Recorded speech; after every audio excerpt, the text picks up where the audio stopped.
जानकी जीवन स्मरण जय जय राम पार्वती पते हर हर महादेव पुंडलीक वरदा हरि विठ्ठल श्री अनंत कोटी ब्रह्मांड नायक राजाधिराज सच्चिदानंद सद्गुरु श्री ब्रह्मचैतन्य महाराज की जय।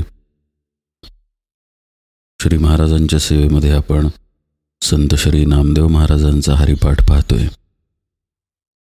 या हरिपाठामधला 16वा अभंग सुरू आहे। काल आपण हा निम्मा अभंग पाहिला। रामकृष्ण माळा घालिता आढळ तुटेल भवजाळ मायामोह। नामदेव महाराज भगवंताचं नाम आणि नामाचं स्मरण या स्मरणासहित घेतलेलं नाम अशा अखंड अनुसंधानात आपल्याला राहायला सांगतात। अर्थातच असं अनुसंधान जर आपण टिकवलं, अनुसंधानामध्ये आपण जर राहिलो तर भवाचं जाळं मायेचा मोह काहीही शिल्लक राहत नाही हे ते सांगतात। ते म्हणतात, होशील तू साधू न पावसी बाधू पूर्ण ब्रह्मानंदू तृष्टेल तुझं। भगवंताच्या नामामध्ये किंवा आत्मस्वरूपामध्ये साधकाच्या वृत्ती जेव्हा लीन होतात, वृत्ती जेव्हा त्यामध्ये मिसळून जातात, त्यावेळी मग तो साधू, तो साधक पुन्हा मायेवरती येत नाही। तो खरं पाहता ब्रह्मानंदालाच पोचतो। आता पुढच्या 2 ओळी आपण पाहूया। जपता राम नाम पुरती सर्व काम आदि अंती नेम साधेल तुझं। जपता राम नाम पुरती सर्व काम म्हणजे भगवंताचं नाम घेतल्याने सगळ्या इच्छा पूर्ण होतात असा मुळीच अर्थ नाही। कारण आज आपण सत्व रज तम या गुणांनी युक्त असे आहोत। दरवेळी आपल्या अंतःकरणामध्ये भगवंताबद्दलचीच इच्छा असेल असं काहीही नाही। आपल्या आत निरनिराळ्या प्रकारच्या इच्छा असतात। कधी त्या रजोगुणी असतात, कधी त्या तमोगुणी सुद्धा असतात। भगवंताचं नाम घेतलं की इच्छा पूर्ण होते असं जर असेल तर समाजामध्ये अक्षरशः अनाचार माजेल। त्यामुळे अर्थातच जपता राम नाम पुरती सर्व काम याचा अर्थ थोडा खोलवर जाऊन पाहणं गरजेचं आहे। पुरती सर्व काम अशा अवस्थेमध्ये येण्यासाठी आधी जपता राम नाम ही अवस्था साध्य झाली पाहिजे। भगवंताचं नाम आपल्या अंतःकरणामध्ये मुरलं पाहिजे। परापश्यंती, मध्यमा आणि वैखरी या वाणी आहेत। आपण बहुतांश वेळेला मुखानं बोलतो, मुखानं नाम घेतो, ती झाली वैखरी वाणी। त्याच्या अलीकडे मध्यमा आहे, त्याच्या अलीकडे पश्यंती आहे आणि मुळाशी परावाणी आहे। आणि या 4ही वाणींच्या बुडाशी आत्मतत्व आहे। भगवंताचं नाम नुसतं वरवर घेणं म्हणजे वैखरीनं नाम घेणं। आता असं नामस्मरण करण्याचा काही फायदा होतो की नाही? निश्चित आपला फायदा होतो। आपलं मन भगवंताच्या नामाकडे वळतं, आपल्या चित्तामध्ये त्याचं अनुसंधान टिकायला मदत होते। आपला जो प्रापंचिक चर्चांमध्ये वायफळ बडबडीत वेळ चाललेला असतो तो वेळ सत्कारणी लागतो। मुखात भगवंताचं नाम येतं आणि मुखात ते नाम येतं याचा अर्थच हृदयामध्ये कुठेतरी भगवंताचं स्मरण असतंच। गोंदवलेकर महाराज खूप छान दाखला देतात। समजा एखादी व्यक्ती रामाचं नाम घेतेय आणि त्याच्या घरामध्ये रामा नावाचा एक गडीसुद्धा कामाला आहे आणि त्याला कोणी जर विचारलं की तू कुणाचं नाव घेतोयस, तर तो दाशरथी रामाचंच नाव सांगणार। तो घरातल्या रामागडीचं नाव सांगणार नाही। त्यामुळे आपलं लक्ष कुठेही असलं तरी भगवंताचं नाम वाया जात नाही। पण नाम एकीकडे सुरू आहे आणि लक्ष भलतीकडेच आहे, अशाच पद्धतीनं आपण आयुष्यभर नाम घेत राहिलो तर आपली आध्यात्मिक प्रगती संभवत नाही। नाम हे मुरणं अपेक्षित आहे। जसं की आपण बालवाडीत जातो आणि अक्षरे गिरवतो। अ आ ई क का कू ही अक्षरं आपण गिरवत राहतो। आता पुढील सर्व आयुष्यसुद्धा आपण अक्षरेच गिरवत राहतो का? मुळीच नाही। ती अक्षरे गिरवून आपली पक्की होतात। मग आपण शब्द लिहायला शिकतो, मग व्याकरण शिकून वाक्य लिहायला शिकतो आणि मग निबंधही लिहितो, पुस्तकही लिहितो, काव्य लिहितो। म्हणजेच अक्षरे तीच जी आपण बालवाडीमध्ये घोटलेली होती, पण त्यांचा वापर करून आपण आज भाषेने समृद्ध होतो। नामाच्या बाबतीत सुद्धा असंच झालं पाहिजे. कबूल आहे की आज आपलं लक्ष प्रपंचामध्ये आहे, वासनांमध्ये आहे, आपल्या देहामध्ये आहे. पण त्या जोडीला आपलं नामस्मरणही सुरू आहे.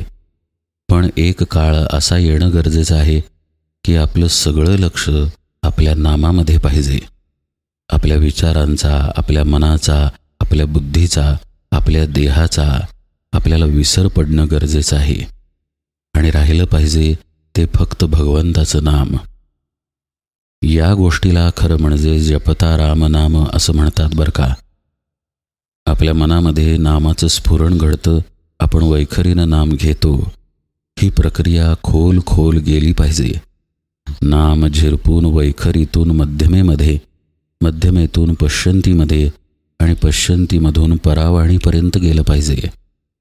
असं घडण्यासाठी मात्र नामाचा सततचा आणि दीर्घ असा अभ्यास पाहिजे. आज नामस्मरण केलं, अगदी भरपूर वेळ केलं, का तर सुट्टी होती आणि पुढचे 10-15 दिवस कामांमध्ये इतका गढून गेला की मग नामस्मरणाला वेळच मिळाला नाही. अशा पद्धतीच्या नामाचा काहीही उपयोग नाही. थोडं करावं, आपल्याला झेपेल तेवढं करावं, पण अत्यंत निष्ठेनं, एकाग्र चित्तानं करावं आणि न चुकता नियमितपणे करावं. असा अभ्यास जर कायम ठेवला तर भगवंताचं नाम आपल्या वृत्तींमध्ये मुरायला लागतं, आपल्या अंतःकरणामध्ये ठसायला लागतं.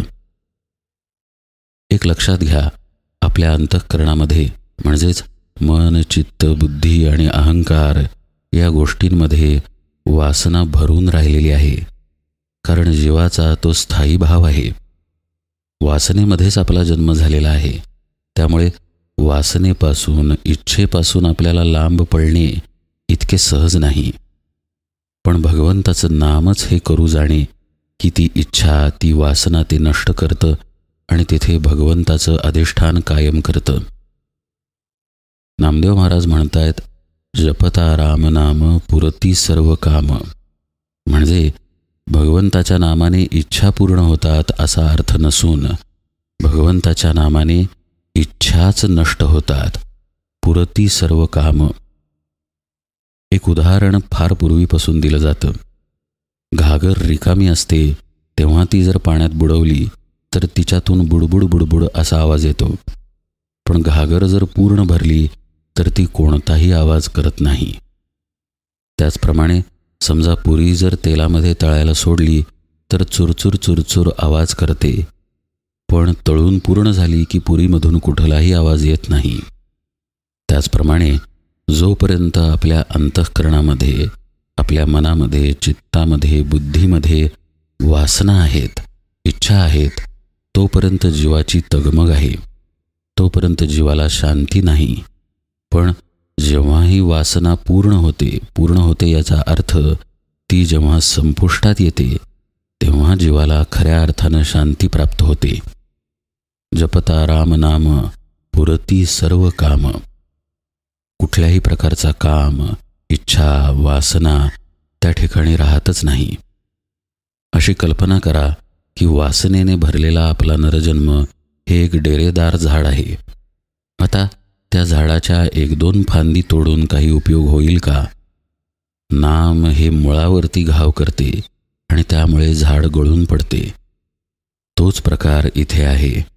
पुरती सर्व काम म्हणजे ज्या वासनेच्या आधारावरती हे झाड उभं आहे, ज्या वासनेमुळे आपला जन्म झालेला आहे, त्या वासनेवरती भगवंताचं नाम घाव घालतं.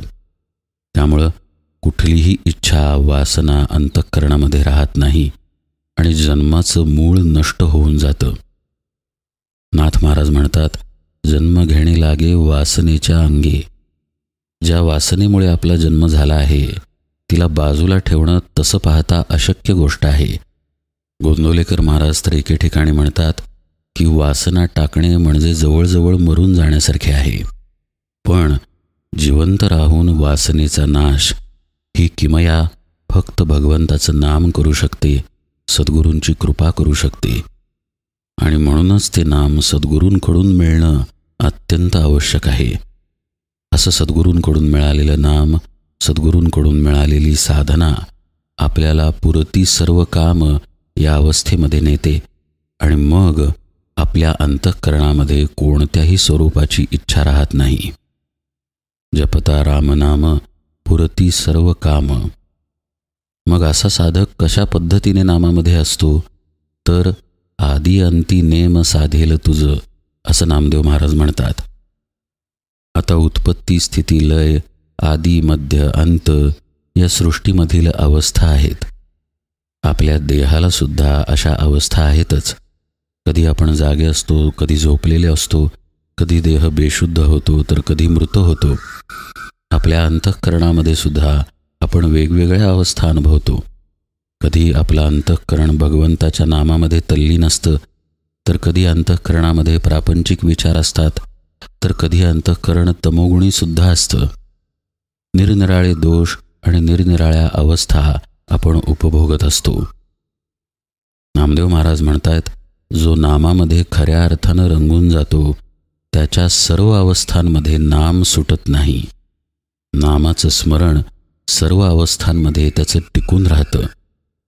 मग ती जागृती, स्वप्न, सुषुप्ती कोणतीही अवस्था असो, सर्व अवस्थांमध्ये भगवंताचं अनुसंधान त्याचं टिकून राहतं.